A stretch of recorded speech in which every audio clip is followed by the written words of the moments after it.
Hello friends, नमस्कार. तुमचं स्वागत आहे आमच्या यूट्यूब चॅनलवर.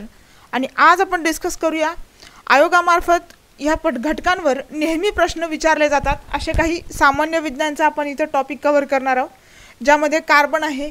त्यानंतर काही महत्त्वाचे असे अंतराळातील जे नियम म्हणता येणार नाहीत, निर्णय, त्यानंतर जे काही सॅटेलाइट्स वगैरे असतील त्या संदर्भात आपण इथं ह्या व्हिडिओ लेक्चरमध्ये अभ्यास करूया, ज्यामध्ये आपल्याला नेहमीच प्रश्न विचारलेले दिसत आहेत.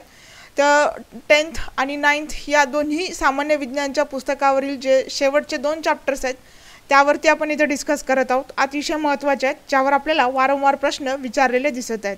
तुम्ही आमच्या पेनड्राईव्ह कोर्सेसला सुद्धा अप्लाय करू शकता. हा कॉन्टॅक्ट नंबर आहे.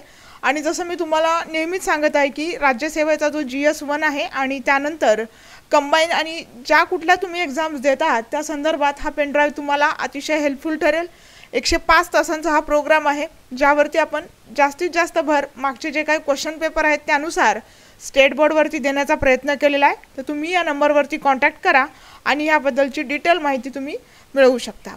आता आपण कार्बन आणि कार्बनच्या व्यतिरिक्त ह्यापूर्वी आपण इयत्ता 9वीच्या याच्यामध्ये समरीमध्ये अभ्यास केलेलाच आहे की कार्बन काय आहे, त्याची संयोजन काय आहे. इथं थोडंसं पुढे जाऊन आपण बघूया की याचे काही कार्बनची वैशिष्ट्यसुद्धा आहेत आणि यापासून बहुवारिके हे कशा प्रकारे तयार होतात हे सुद्धा आपण बघूया.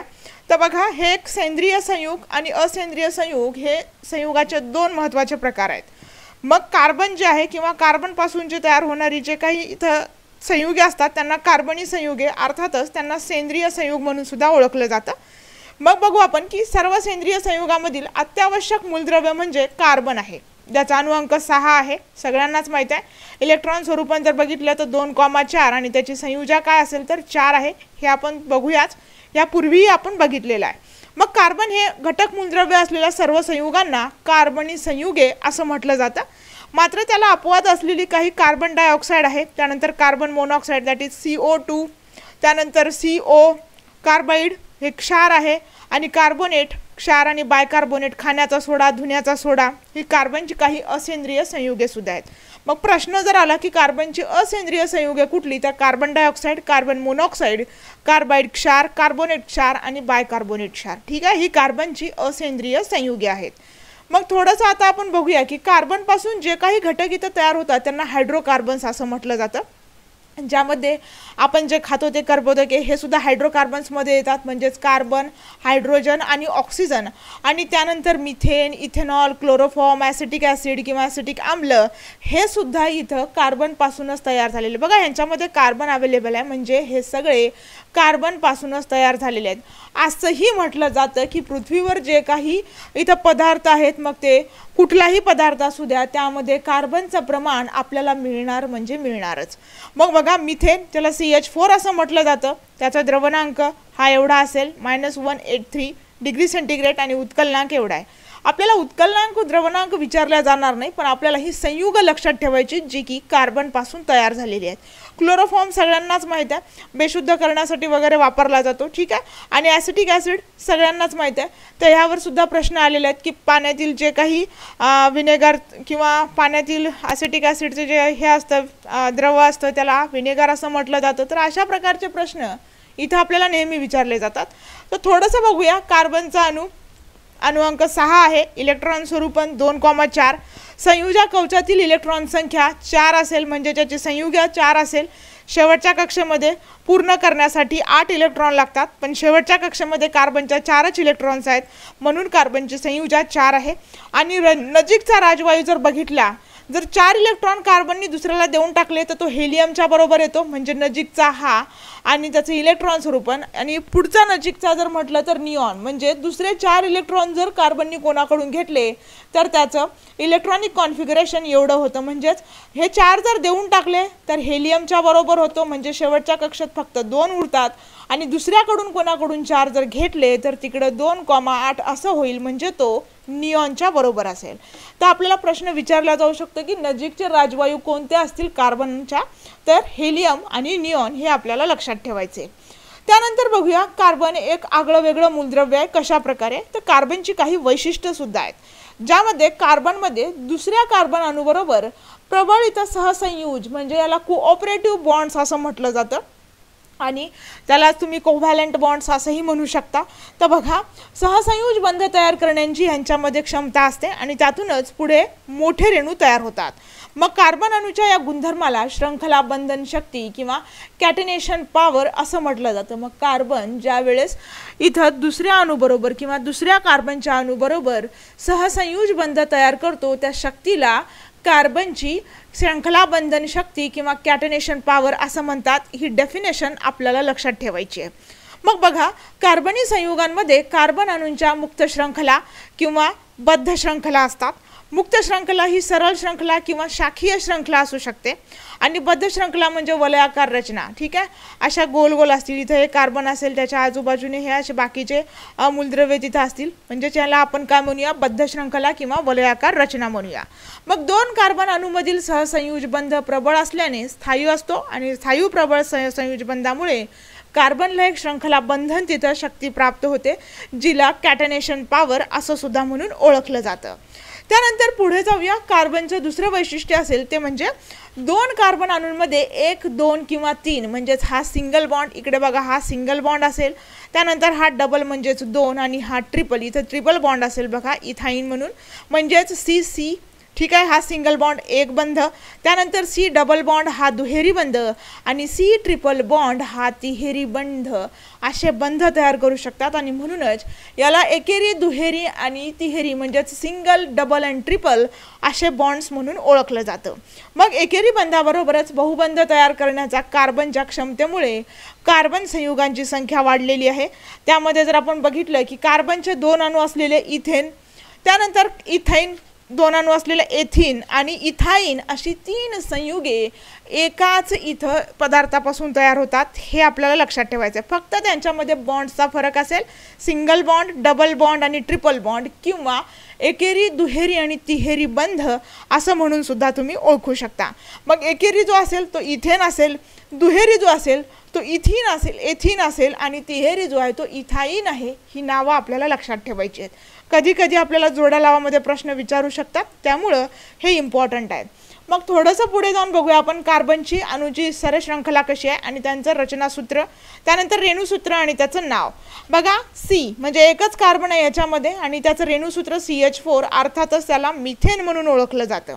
त्यानंतर C म्हणजेच C असा असेल, हा C आणि याला हायड्रोजन अटॅच असतील आणि हा काय तयार होईल, CH3 सिंगल बॉन्ड हा CH3 म्हणजे हा इथेन. त्यानंतर यांना अटॅच असेल H, परत ह्याला सुद्धा अटॅच असतील H आणि याला सुद्धा अटॅच असतील H. मग हा काय तयार होईल तर हा प्रोपेन तयार होईल. असं तुम्ही प्रोपेन म्हणजेच मिथेन पहिला, त्यानंतर ethane, propane, butane, pentane, hexane, heptane, octane, nonane आणि डिकेन म्हणजे असे 10 पर्यंतची श्रंखला तुम्ही इथं बघू शकता, ज्याला कार्बन अणूंची सरळ श्रंखला असं म्हटलं जातं. आणि त्यांची नावे सुद्धा तुम्हाला लक्षात ठेवायची आहेत काय काय आहेत. ठीक आहे, तर अशा प्रकारे आपल्याला प्रश्न विचारले जाऊ शकतात. आता वरचा जो टॉपचा मिथेन आहे, याला सगळ्यात कमी श्रंखला असलेला किंवा छोटी श्रंखला असलेला हायड्रोकार्बन म्हणून मिथेनला ओळखलं जातं. तर हे आपल्याला लक्षात ठेवायचं आहे, यावर सुद्धा प्रश्न येऊन गेलेला आहे. त्यानंतर पुढे जाऊया. बघा, पुढे आपल्याला महत्त्वाचं अभ्यासायचं आहे. आपल्याला सगळ्यांनाच माहिती आहे क्रूड ऑइल कसं तयार होतं. बघा, लाखो वर्षापूर्वी समुद्र तळाखाली गाडल्या गेलेल्या मृत सजीवांपासून, मग त्यामध्ये वनस्पती असतील, प्राणी असतील किंवा अजून काही असतील, मग या मृत सजीवांपासून किंवा जीवांपासून काळाच्या ओघात कच्च्या तेलाचे साठे निर्माण झाले आणि आता तेलाच्या विहिरींमधून हे कच्चे तेल म्हणजेच क्रूड ऑइल व नैसर्गिक वायू इथं मिळवला जातो. मग नैसर्गिक वायू हा प्रामुख्याने मिथेन असतो. ह्यावर सुद्धा प्रश्न विचारण्यात आलेला आहे, आपल्याला लक्षात ठेवायचे. मग कच्चे तेल हे हजाराहून अधिक वेगवेगळ्या संयुगाचं जटिल मिश्रण आहे आणि त्यात प्रामुख्याने वेगवेगळे हायड्रोकार्बन्स असतात, ज्यामध्ये एक पद्धत वापरली जाते जिला प्रभाजी ऊर्ध्वपातन पद्धत असं म्हटलं जातं. मग ह्या प्रभाजी ऊर्ध्वपातन पद्धतीने कच्च्या तेलाचं विलगीकरण करून वापरावयास उपयुक्त असे वेगवेगळे घटक त्यापासून मिळवले जातात. मग या घटकांवर सुद्धा प्रश्न आला होता की कोणकोणते घटक या प्रभाजी ऊर्ध्वपातन पद्धतीने कच्च्या तेलाचं विलगीकरण करून मिळवता येतात. तर CNG that is compressed natural gas, LPG liquefied petroleum gas, त्यानंतर पेट्रोल दॅट इज गॅसोलीन, रॉकेल that is kerosene, diesel oil म्हणजेच इंजन ऑइल आणि त्यानंतर वंगन आणि सगळ्यात शेवटी कुठला पदार्थ तयार होतो हे तुम्ही मला कमेंट बॉक्समध्ये सांगा, कारण तो सुद्धा खूप चांगल्या प्रकारे इतर वापरांमध्ये घेतला जातो। मग अशा प्रकारचे प्रश्न आपल्याला इथून येऊ शकतात, हे थोडंसं लक्षात ठेवायचे।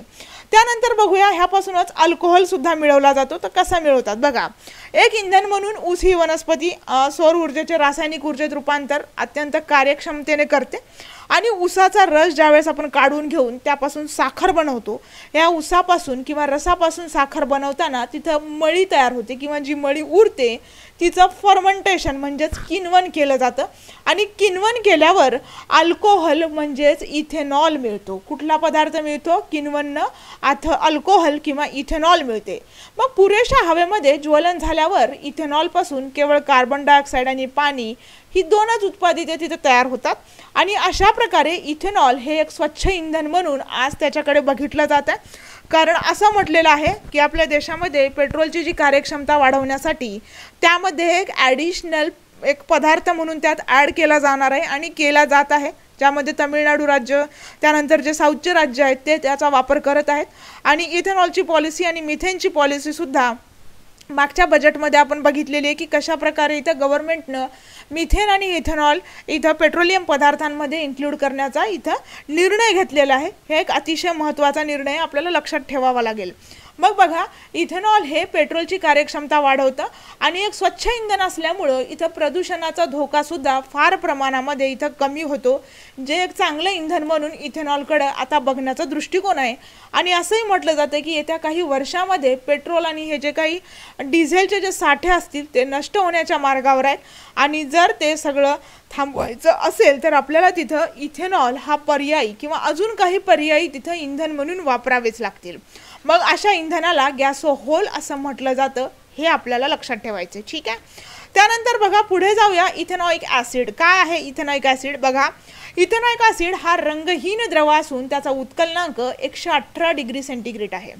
मग सामान्यपणे किंवा साधारणपणे जर आपण बघितलं तर इथेनॉइक ॲसिडला ॲसेटिक ॲसिड असं म्हटलं जातं। तसंच त्याचं जलीय द्रावण आम्लधर्मी असून त्यामध्ये निळा लिटमस लाल रंगाचा होतो। यावर आपल्याला स्टेटमेंट वाईज प्रश्न विचारण्याचे चान्सेस आहेत, तर आपल्याला लक्षात ठेवायचे। मग बघा, लोणच्यामध्ये परिरक्षक किंवा आपण त्याला प्रिझर्वेटिव्ह ज्याला म्हटलं जातं, तर प्रिझर्वेटिव्ह म्हणून जे विनेगर आपण वापरतो ते ॲसिटिक ॲसिडचंच पाण्यामधील बनवलेलं एक 5 ते 8% द्रावण असते, हे आपल्याला लक्षात ठेवायचं। यावर नेहमी प्रश्न विचारलेले आहेत, ठीक आहे। मग शुद्ध इथेनॉइक ॲसिडचा द्रवणांक 17 डिग्री सेंटीग्रेड आहे आणि त्यामुळं थंड हवामानाच्या प्रदेशात हिवाळ्यामध्ये इथेनॉइक ॲसिड कक्ष तापमानालाच गोठतं आणि ते आपल्याला बर्फासारखं दिसतं, म्हणून त्याला ग्लेशियल ॲसेटिक ॲसिड असं नाव पडलेलं आहे, हे सुद्धा तुम्ही लक्षात ठेवा। त्यानंतर पुढे बघूया बहुवारिके। आता बहुवारिके म्हणजे पॉलिमरायझेशन काय आहे, बहुवारिकन काय आहे हे आपण बघूया। तर यावर सुद्धा PVCचं लॉंग फॉर्म आपल्याला विचारलं होतं, तर एक बहुवारिक आहे ते बघू काय आहे ते। बघा, लहान घटकाच्या नियमित पुनरावृत्तीने म्हणजे ज्यावेळेस रिपिटेशन होतं त्या घटकाचं, त्या पुनरावृत्तीनं तयार होत असलेल्या महारेणूला बहुवारिक असं म्हणतात। मग ज्या लहान घटकाच्या नियमित पुनरावृत्तीनं बहुवारिक बनतो त्या लहान घटकाला एकवारिक म्हणजेच मोनोमर म्हटलं जातं। तर ज्या अभिक्रियेने एकवारिक रेणुकापासून बहुवारिक तयार होतो त्या अभिक्रियेला बहुवारिकन किंवा त्यालाच पॉलिमरायझेशन असं म्हणतात।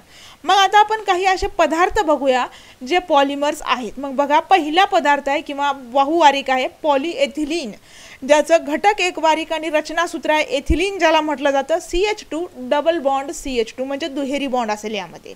आणि बहुवारिकाची रचना अशी ती ह्या प्रकारे असेल, म्हणजे बघा इथं N आहे, इथं कितीही असू शकतं ती, ठीक आहे। आणि याचा उपयोग काय तर पिशव्या आणि खेळाडूंचे कपडे म्हणजे जे आपण फुटबॉल वगैरे बघतो त्या कपड्यांमध्ये हे पॉलिएथिलीन वापरलं जातं, हे आपल्याला लक्षात ठेवायचे। त्यानंतर पॉलिस्टराईन, स्टायरीन ज्याला म्हटलं जातं, मग C6H5 single bond CH double bond CH2 असेल आणि याचं सूत्र लक्षात ठेवलं तरी चालेल। हे डबल बॉन्ड दर्शविण्याची पद्धत असते बघा, तुम्हाला माहीत असेल, सायन्सचे विद्यार्थी असतात त्यांच्या लगेच लक्षात येईल। आणि या थर्मोकॉलच्या वस्तू ह्या पॉलिस्टराईन हे जे बहुवारिक आहे किंवा पॉलिमरायझन आहे त्यापासून बनवल्या जातात आणि म्हणूनच इथं थर्मोकॉल जे आहे ते हजारो वर्ष नष्ट होऊ शकत नाही आणि म्हणूनच आपल्या गव्हर्नमेंटने किंवा इतर देशांनी सुद्धा त्यावर आता काय केलेली आहे तर बंदी घातलेली आहे। हे आपल्याला लक्षात ठेवायचं आहे, कारण ते आपल्या पर्यावरणासाठी अतिशय धोकादायक ठरू शकतं। त्यानंतर आहे पॉलिव्हिनाइल क्लोराईड, PVCचं लॉंग फॉर्म सुद्धा विचारलं होतं मागे एका राज्यसेवाच्या पेपरमध्ये आपल्याच, तर इयर मला आठवत नाहीये, पण लक्षात ठेवा पॉलिव्हिनाइल क्लोराईड असेल म्हणजेच PVC, आणि त्यालाच व्हानाइल क्लोराईड असं सुद्धा म्हणतात, ज्यामध्ये CH2 single bond CH chlorine असेल इकडे, ठीक आहे। क्लोराईड म्हणजे लक्षात घ्या क्लोरीन अटॅच आहे याला। PVC पाईप जे आपल्या शेतामध्ये वगैरे पाणी देण्यासाठी वापरले जातात, किंवा मग आपल्या घराला जी काही पाण्याची पाईपलाईन असते ते सुद्धा हे पाईप असतात। त्यानंतर पिशव्या, दरवाजातील पाय पुसण्या, हॉस्पिटलमधील रक्त पिशव्या, तसेच नळ्या बनवण्यासाठी ह्या PVCचा वापर केला जातो, ठीक आहे। त्यानंतर पॉलिअक्रिलिक नायट्राइल, अक्रिलिक नायट्राइल ज्याला म्हटलं जातं, ॲक्रिलोनायट्राइल, ठीक आहे। आणि गरम कपडे आणि ब्लँकेट्स ह्या पॉलिक्रोलिक नायट्राइल पासून बनवले जातात। कधी कधी आपल्याला इकडं बहुवारिकाचं नाव आणि इकडं त्याचा उपयोग दिला जाऊ शकतो, तर आपल्याला ते लक्षात ठेवायचं, जोड्या लावामध्ये येण्याचे खूप चान्सेस आहेत या बॉक्सवर, ठीक आहे। त्यानंतर टेफ्लॉन सगळ्यांनाच माहीत आहे, ज्यामध्ये भांड्यांना निर्लेप लावला जातो किंवा त्याला टेट्राफ्लोरोएथिलीन ज्याला म्हटलं जातं, ठीक आहे। त्यानंतर पॉलिप्रोपिलीन, इंजेक्शनचे सिरींज, टेबल, खुर्च्या असं जे बनवण्यासाठी वापरला जातो तो घटक किंवा तो बहुवारिक म्हणजे पॉलिप्रोपिलीन आहे, हे आपल्याला इकडे लक्षात ठेवायचे। त्यानंतर थोडंसं पुढे जाऊया, आपल्या शरीरात सुद्धा काही बहुवारिके आढळतात, तर बघा पहिलं बहुवारिक आहे पॉलिसॅकराइड, मग एकवारिकाचं, तर ज्यापासून हे तयार होतं बहुवारिक ते एकवारिक आहे ग्लुकोज, आपण जे खातो ते, ठीक आहे। आणि याचा आढळ आहे अर्थातच स्टार्च आणि कर्बोदके यांच्यामध्ये।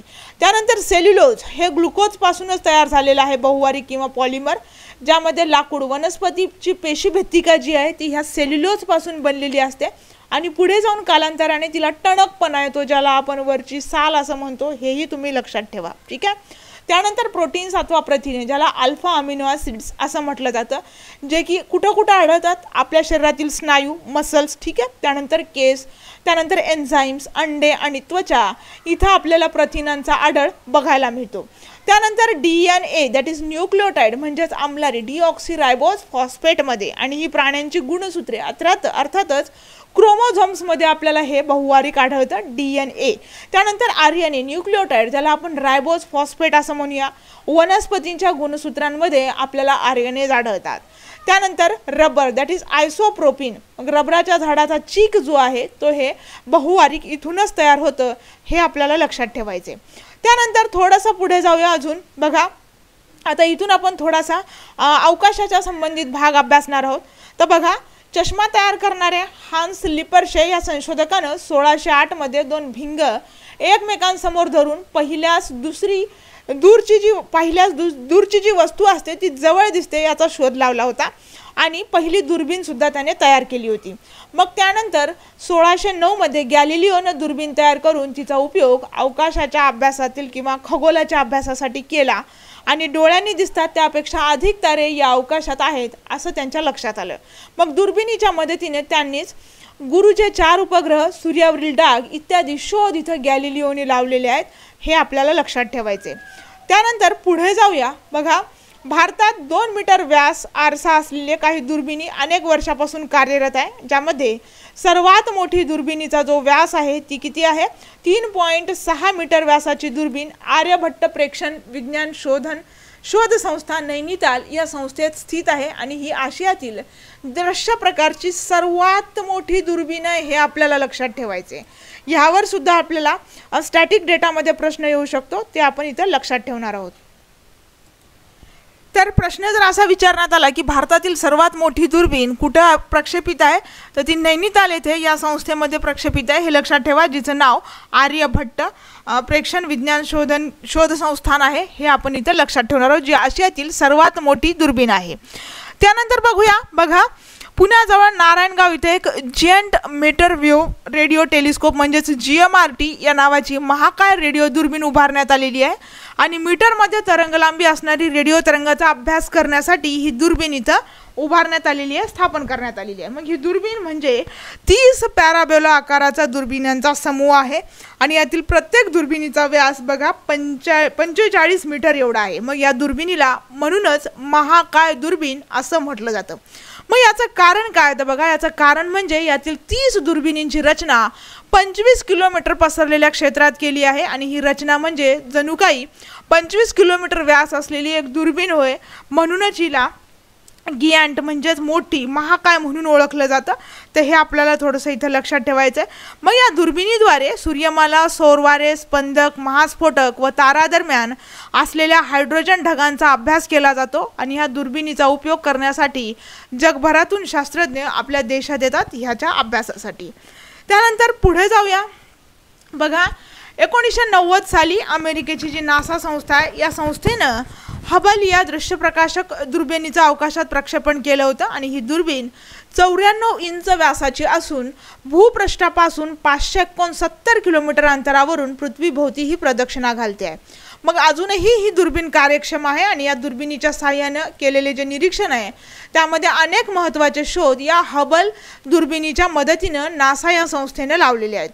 त्यानंतर पुढे जर बघितलं तर क्षकिरण ग्रहण करून त्यांच्या स्रोतांचा अभ्यास करण्यासाठी 1999 साली अमेरिकेच्याच नासा या संस्थेनं चंद्रा क्षकिरण दुर्बीण आकाशात सोडलेली आहे आणि क्षकिरण परावर्तित करू शकतील अशा विशिष्ट आरशांचा उपयोग या दुर्बिणीत केला गेला. या चंद्रा दुर्बिणीने तारे आणि दीर्घिका यांच्याविषयीची महत्त्वाची जी माहिती असते ती गोळा करून इथं मिळवून दिलेली आहे. आणि चंद्रा हे नाव का ठेवलेलं आहे तर बघा आपले देशाचे प्रसिद्ध भारतीय वैज्ञानिक चंद्रशेखर सुब्रमण्यम यांच्या सन्मानार्थ या दुर्बिणीला चंद्रा असं नाव इथं देण्यात आलं होतं. तर हे आपल्याला लक्षात ठेवायचे. आपले जे शास्त्रज्ञ असतात ते महत्त्वाचे ठरतात, त्यांच्यावर एकतरी प्रश्न प्रत्येक एक्झाममध्ये असतो. त्यानंतर पुढे बघूया. बघा अवकाशातून जाणारा सर्वप्रथम माणूस सगळ्यांनाच माहिती आहे मानव रशियाचा युरी गागारिन होता आणि 1961 मध्ये त्यांनी पृथ्वीची परिक्रमा केलेली आहे. त्यानंतर चंद्रावर सर्वप्रथम पाऊल ठेवणारी व्यक्ती 1969 साली नील आर्मस्ट्रॉंग हे अमेरिकेची व्यक्ती होय. भारताचे राकेश शर्मा यांनी सुद्धा 1984 मध्ये रशियाच्या अवकाशयानातून पृथ्वीची परिक्रमा केली होती. त्यानंतर सुनीता विल्यम्स आणि कल्पना चावला यांनीही अमेरिकेच्या नासा म्हणजेच national aeronautics and space administration या संस्थेच्या अवकाशयानातून भ्रमण केलेलं आहे. ते हेही आपण थोडंसं एक स्टॅटिक डेटा म्हणून लक्षात ठेवूया कारण आपल्याला स्टेट बोर्ड्सच्या पुस्तकांमध्ये दिलेलं आहे म्हणजे आयोग आपल्याला तिथून प्रश्न उचलू शकतो किंवा देऊ शकतो आपल्याला पेपरमध्ये. तर आपल्याला हे लक्षात ठेवायचं आहे. आता आपण थोडंसं कृत्रिम सॅटेलाइट्स म्हणजेच आर्टिफिशियल सॅटेलाइट्सबद्दल बघूया. सगळ्यांनाच माहिती आहे चंद्र हा पृथ्वीचा एकमेव नैसर्गिक उपग्रह आहे आणि नैसर्गिक उपग्रह म्हणजे पृथ्वीची किंवा एखाद्या ग्रहाची नियमित कक्षेत परिक्रमा करणारी खगोलीय वस्तू. मग सौरमंडलातील इतर काही ग्रहांना एकाहून अधिक नैसर्गिक उपग्रह आहेत. जसं आपण आत्ताच बघितलं गुरुची 4 उपग्रह शोधली होती गॅलिलिओनं. नैसर्गिक उपग्रहाप्रमाणेच एखादं मानवनिर्मित यंत्र पृथ्वीची किंवा एखाद्या ग्रहाची नियमित कक्षेत परिक्रमा करीत असेल तर त्या वस्तूला कृत्रिम उपग्रह म्हटलं जातं.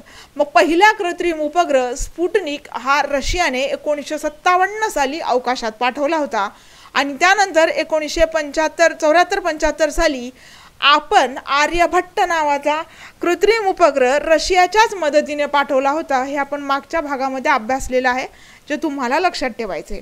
मग आता थोडंसं आपण इथं लॉंग फॉर्म अभ्यासूया ज्यावर आपल्याला प्रश्न येण्याचे चान्सेस आहेत. बघा INSAT that is Indian national satellite, GSAT geo synchronous satellite, ठीक आहे. त्यानंतर IRNSS Indian regional navigation satellite system, ठीक आहे. याचे एकूण 7 सॅटेलाइट्सची श्रृंखला आहे हे लक्षात ठेवा तुम्ही. त्यानंतर IRS Indian remote sensing satellite IRS, ठीक आहे. GSLV Jio synchronous satellite launch vehicle आणि PSLV polar satellite launch vehicle.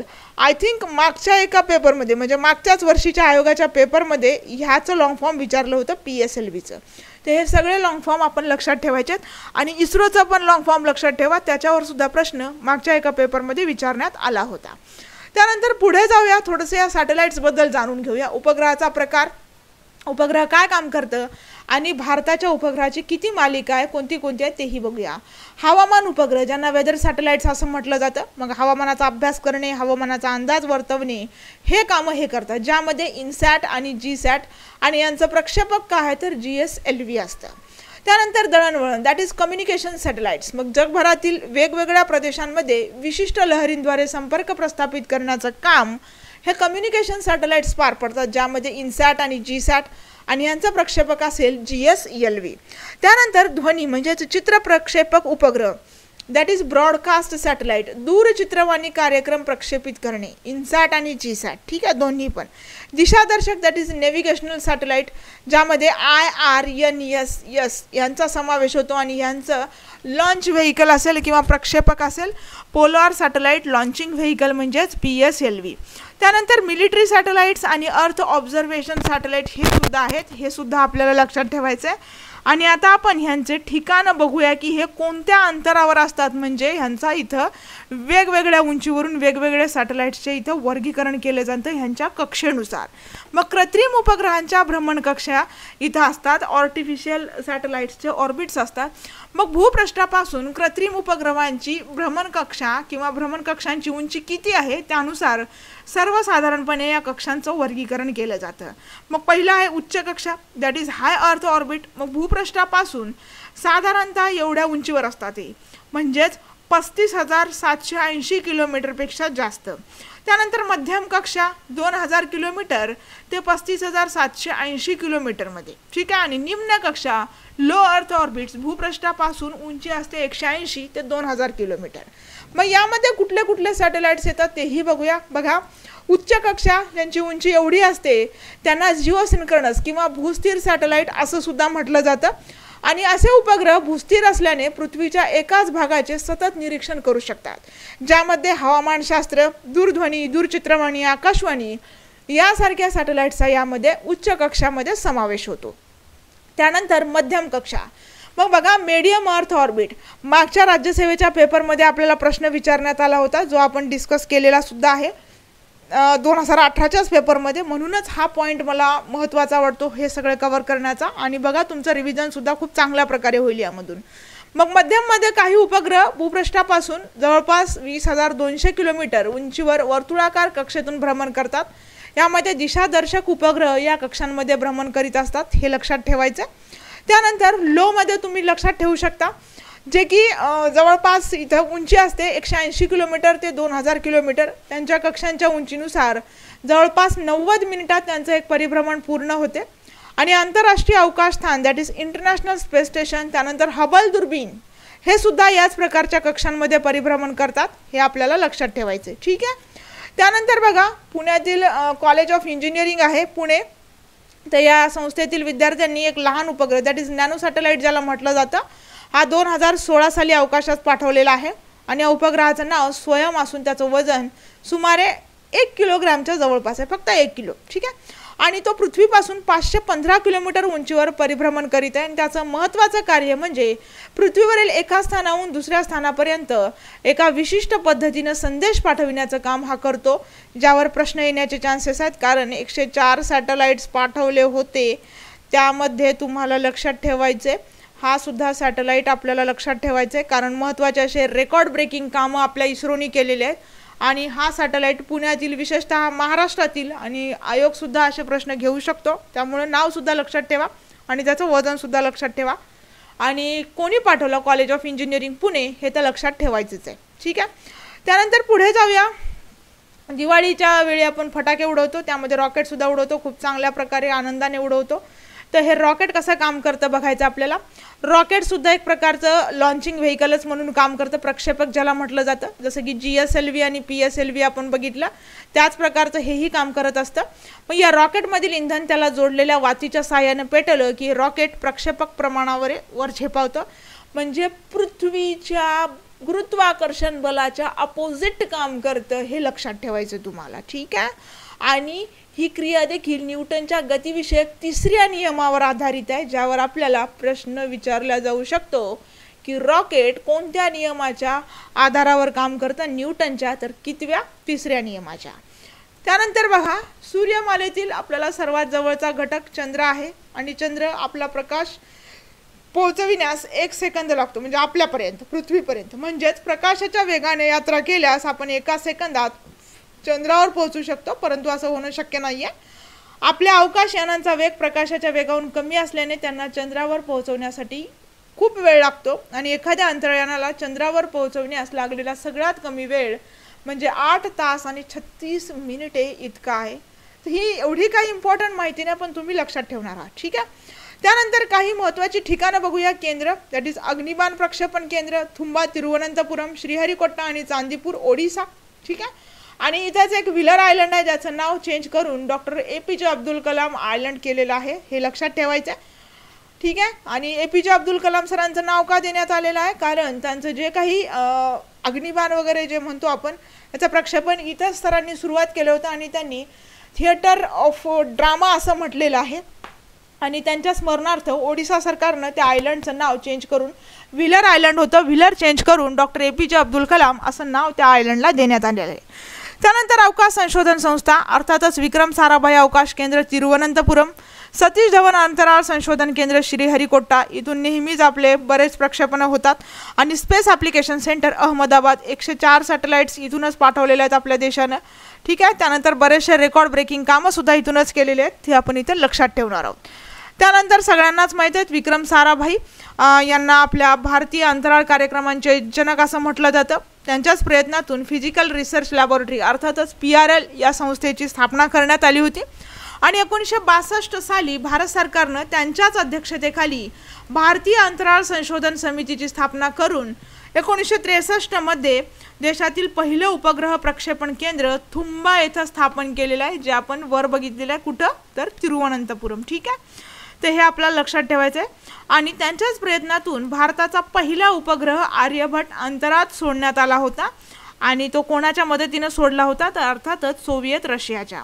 आणि भारतीय अंतराळ संशोधन संस्थेच्या म्हणजेच इस्रोच्या दॅट इज जे इंडियन स्पेस रिसर्च ऑर्गनायझेशन आहे, हे याच्या स्थापनेमध्ये सुद्धा इथं डॉक्टर विक्रम साराभाई यांचं महत्त्वाचं योगदान आहे, जे आपण इथं लक्षात ठेवणार आहोत, जे आपण बघितलेलं आहे. सो फ्रेंड्स, इथं आपण डिस्कस केले काही महत्त्वाचे विज्ञानचे पॉईंट, सायन्सचे पॉईंट, ज्यावर आपल्याला प्रश्न विचारण्यात आलेले आहेत, येणाऱ्या एक्झाम्समध्ये विचारले जाऊ शकतात. तर मग आपण पुढच्या व्हिडिओ लेक्चरमध्ये भेटूया, ज्यामध्ये आपल्या ज्या काही सब्जेक्टच्या समरीज राहिलेल्या आहेत ते मी कवर करण्याचा प्रयत्न करीन.